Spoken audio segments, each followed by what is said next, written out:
To be honest, I think retirement advice is really set up for extroverts. Full calendars, you know, keeping busy. For myself personally, I couldn't think of anything worse really. The last thing I want to wake up to or think about the night before is being so busy the next day, there's no time for myself just to relax and think about what I want to do. It's just too much. I watch a lot of videos and they talk about keeping, like I said, keeping busy and having constant activities, but you know, I don't want to have constant activities. I'm sure some people love having constant activities because they keep getting bored, but I don't get bored.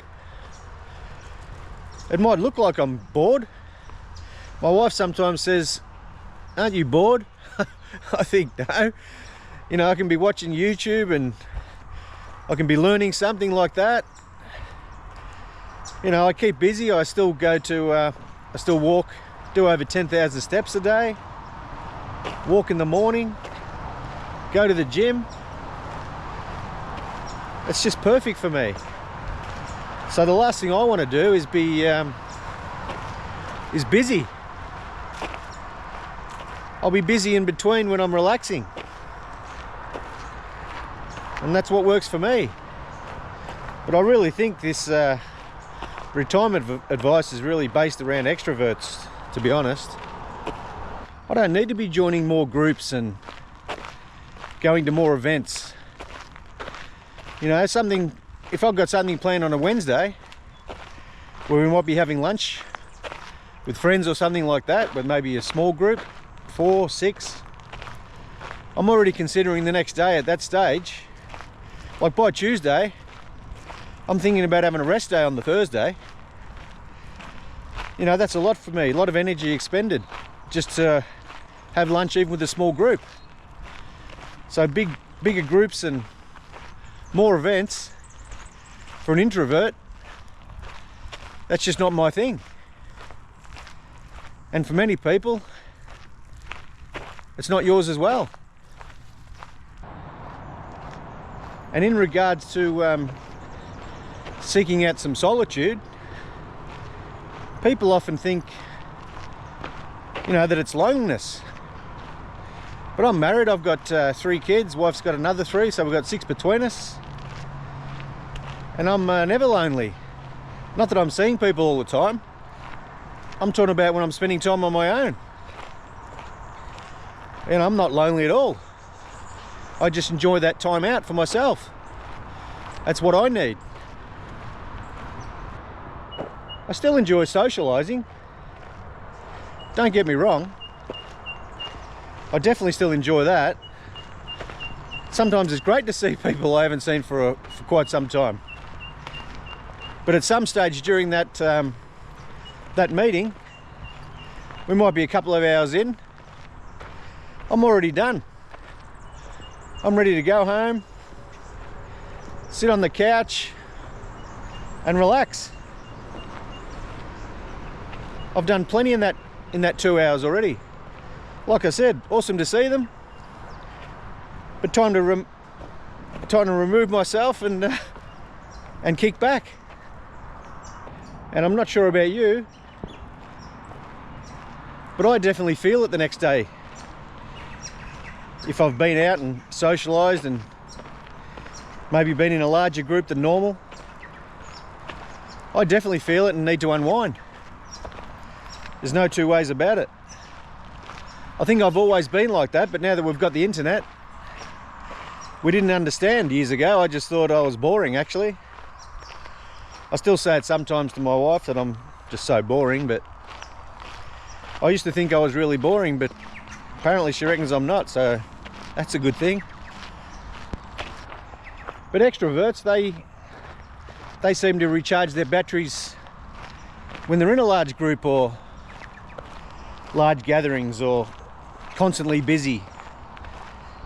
But for us introverts, it's absolutely the opposite. You know, we need that recovery time. And like I said, I'm always looking for it when I know we've got you know, 1 or 2 busy days ahead. Even like Christmas, when I know we might have 20 people over and they're all family. I'm comfortable with everyone. But at the same time, I'm still a little bit anxious, I suppose, because it's going to be such a busy day and you've got to be on, you know. You've got to be on for, you know, 10 or 12 hours of the day. And I'm definitely looking forward to December 26th, Boxing Day in Australia, but I'm definitely looking forward to the 26th when I'm thinking about Christmas, even a few days prior. But like I said, the day after an event or some sort of social gathering, that restores my energy, that rest day, you know. Just having that one day, and that's all it takes, just the one day. I don't need to sit around for 2 or 3 days on my own, or having a real quiet 2 or 3 days after. But absolutely, I look and plan forward to that one day off where I can regain my energy, you know. And it sounds like we're weak or something, but we're just the opposite of needing that constant noise, you know. That constant noise that fuels the extroverts. We don't need that, and I certainly don't. And I do need some sort of structure. I watched some videos and it talks about introverts needing the structure, and I suppose when I look back, I suppose at my sort of rest days and downtime days, I mean, I go for 3, 6 or 9 kilometre walks in the morning. Depends on how many laps we do. Most times we do 2, so that's 6. But I take my little Maltese Shih Tzu, Charlie, with me. And she loves to have a walk every morning, so if I don't go, she's sort of sitting there looking at me. But that's a structure that starts my day, you know. Go for our walk. Some will laugh here, but then I have my 6 boiled eggs every day. 13 minutes, otherwise they go too hard. And then if it's gym day, I'll go to the gym, and then I'll come back home and see what's on for the day, you know. If we might have had something planned. We go to the cinemas a lot, my wife and I. We have to go to a few different cinemas actually, because we watch that many movies at the cinema that we sometimes run out, and different cinemas have different types of movies. So that's part of my structure as well, you know. So looking back at my days, structure is really important for me, and it might be important for you as well.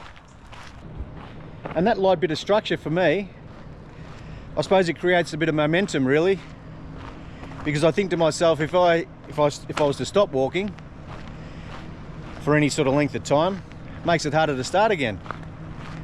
And the same as going to the gym. You know what happens if you've been into something and you stop for a little bit? It's a bit hard to get back into it.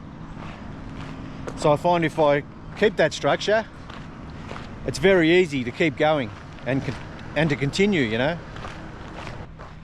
And do you protect your mornings like I do? Because I really do protect my mornings. Like I just mentioned, the walking. So that's some quiet time for me, where I can reflect on things or think about things. It's just very relaxing for me. And that morning walk, or this morning walk I'm on now, there's no urgency, there's no demands, you know, there's nothing to think about other than just relaxing, you know, and enjoying it, which I do every day. Might seem boring to some, but I wouldn't be without it. Absolutely love to look after and protect my mornings.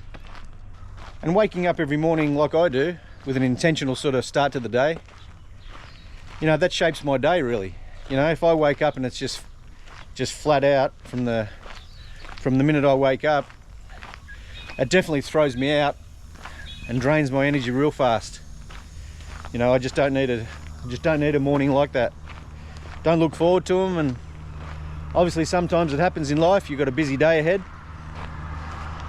But yeah, I'm definitely not looking forward to them sort of days too often. Just enough to keep me satisfied is perfect for me. And when you talk about social volume, how often to be out socially, I prefer to have, I suppose, one-on-one compared to groups. I mean, usually one-on-one, you know, you're talking to someone, you got, you know, there's a mutual interest, and it just feels a lot calmer and relaxed for me. And that's a perfect way, you know. I don't expend a lot of energy doing that. I feel very comfortable doing that, and I definitely wouldn't even need a day off. I wouldn't even need a day off the next day after sort of doing something like that. But even that, it doesn't mean I'd need to do that every week. I mean, social volume for me, that might mean every couple of weeks, you know, or a little bit of a larger group, maybe 4 people instead of the one-on-one. As I think about it now, every couple of weeks, that would be probably too much. So maybe every 3rd or 4th week, I like to get together and in a small group. It all just depends what works for you, and that's what works for me. And like I said, the extroverts, they'd just find that totally boring and couldn't understand how we operate. But yeah, social volume is very important, and that's another thing I look at when I'm planning my quiet schedule. I nearly laughed then when I said schedule, because you're probably thinking, what schedule? There's not much on his schedule, but exactly. And that's how I plan it. And that's how I want it. My wife's fine, she can do whatever she wishes to do. I don't mind her going out to see friends and things like that. In fact, I encourage it. I encourage her to do what she wants to do, because I'm quite happy to mix in every now and then. And the rest of the time, just relax and maybe learn something on YouTube, read a book, just do what interests me and energizes me. And I touched on scheduling recovery time a moment ago, but that doesn't mean there's weakness or I'm antisocial. I used to think I was antisocial, but like I said, as I've got older and learned more, I'm just wired differently. And that's okay to be wired differently, you know. We all get out there every day in the world, and we can see not everyone's the same. And that's definitely the case for me. Introverts and extroverts, nothing similar. And there's plenty of people married to introverts if they're an extrovert, and vice versa. And that works for everyone. Well, not everyone, with a 50% divorce rate around the world. But that works, you know. You've got to make it work if you want to make it work. And if you don't, well, you become part of those statistics. Another thing that amuses me a little bit, having commitments. And when I, maybe see a calendar, or my wife mentions we've got something up, depending on how large that is, with large group or is it a small group. And if it's a small group, I'm totally comfortable to look forward to it, you know. Really comfortable. I don't even think, I might not even think too much about it, or not, totally look forward to it. But if I can see or hear about a large commitment coming up with a large group, I'm absolutely thinking about it every day. But the funny thing is, like, I used to whinge about these large group commitments and parties coming up and all this sort of stuff. But would you believe I've never, after leaving one of those where I've been anxious about, I've never thought the next day, wow, that was terrible. That was shocking. I wish I didn't go. I'm always quite happy to have seen everyone. you know. So it's something I've got better at over the years, getting anxious about these things. Some I never even went to. Last minute, I've cancelled last minute, you know, because of that. And that's no good, because like I just said, all the ones I've been to, I was totally happy to have gone to and seen everyone. It's just overthinking, you know. Everyone, well, not everyone, but a lot of people overthink too much about everything and get themselves down and create problems for themselves. Because in that case, like I just spoke about, overthinking just created anxiety for me, when the next day it was all clarity, really, you know, like had a great night or day, look forward to seeing everyone. So overthinking is just a real killer. So I think you need to control overthinking. And when you retire, you don't have to reinvent yourself. You're allowed to be the same person. No one really cares. You don't suddenly need to have a new personality or new habits. Why should you need to do that? You just need to work out what suits you. I looked at a post on Facebook the other day, and some guy said that he thought he was a bit weird, him and his wife, because they'd hit 60, they've been retired for a few years now. They've loved travel previously, but suddenly travel was a total pain in the ass for them, and they asked the group if they were normal or not. And I thought, how ridiculous, you know, like travel becoming a pain in the ass for them. It's probably just a mindset thing anyway, because they've always traveled. But the variance in the comments were so interesting, you know. But the overwhelming one was, just do you, you know. If you don't want to travel, don't travel. It's got no effect on our lives at all. So it's entirely, you know, you write your own book, and that's perfectly fine to do so, you know. You don't need to be going online and wondering if you're weird or not because you suddenly don't like travel and you just want to travel in your own country. That's completely fine. Just do you. Just design your own life around you. We're all wired differently. You know, I like to do what I want to do. I like to do it when I want to do it.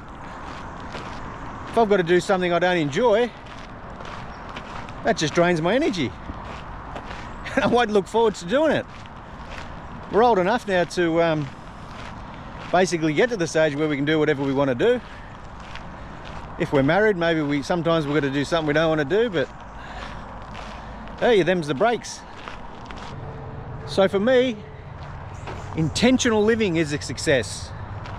And being peaceful, having stability, and being happy. Hope you've enjoyed this content. Thanks for watching, and I'll see you on the next one.